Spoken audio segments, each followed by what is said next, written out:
So far this week, folks, we have had 2 days of Donald Trump in court. Tuesday, of course, we had Stormy Daniels testify, and that didn't go well for Donald Trump at all. But it was Monday, the Monday testimony from an accountant at the Trump Organization, in my opinion, was actually far more powerful than what Stormy Daniels laid out on Tuesday. I'm not taking anything away from Stormy Daniels' testimony. Monday was better. Because here's why. You had a current Trump Organization accountant by the name of Deborah Tarasoff. And what Ms. Tarasoff testified to was this, quote, "It was Trump and his sons who had to approve the payment of any invoice of $10,000 or more. In the former president's case, he always used a black Sharpie and would write void if he didn't want to approve a payment. Prosecutors then introduced as evidence a check stub for the first payment to Cohen totaling $700,000 to cover January and February 2017 and signed by Weisselberg and Eric Trump. Of the $420,000 total paid to Cohen, $105,000 of it came from a Trump trust. The rest came from his personal bank account. After he became president, Tarasoff testified that invoices and checks that Trump needed to sign would be sent via FedEx to the White House. If he didn't want to sign it, he wouldn't sign it and send it back. So Trump had the checks. He knew what the checks were for. Some of them he signed, some of them he didn't sign. Some of them were done before he was in the White House. Some of them were done while he was at the White House. Can you imagine a sitting president of the United States, right? I'm sitting here, the Oval Office desk, I'm doing president stuff, right? Oh, I got a FedEx. Okay, what's this? Hush money payment for sex with a porn star. Yep, let me go ahead and there you go. Pay him off. Good job. All right, back to presidenting now.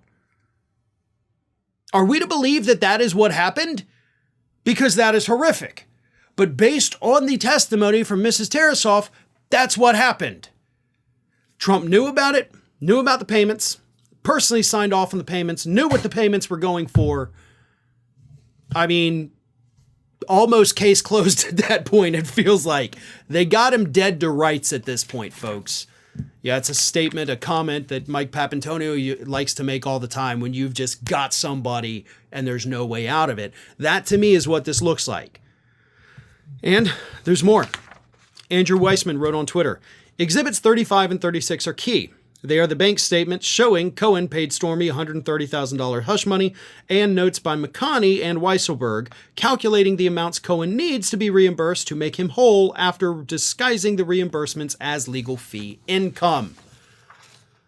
So not only do you have the payments, he knows what they're for. He personally did it. They were being done in the White House. They were being done outside of the White House. But you also have the exhibits where Donald Trump's COO Weisselberg and, of course, McConney were in there telling him, like, hey, Cohen still needs this much more money because he paid her off and we got to get it to him and we got to disguise it. This isn't even a smoking gun. This gun is still on fire because it's smoking so badly.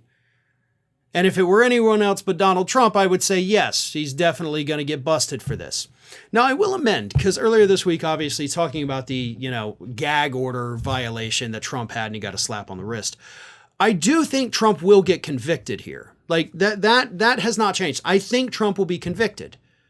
But I want everybody to understand there is a world of difference between being convicted and being held accountable. Because he can get convicted and the judge can say, well, given the complications of putting a former president in prison with Secret Service and all that, 100 hours of community service and 6 months house arrest. That could be the punishment. That's not accountability.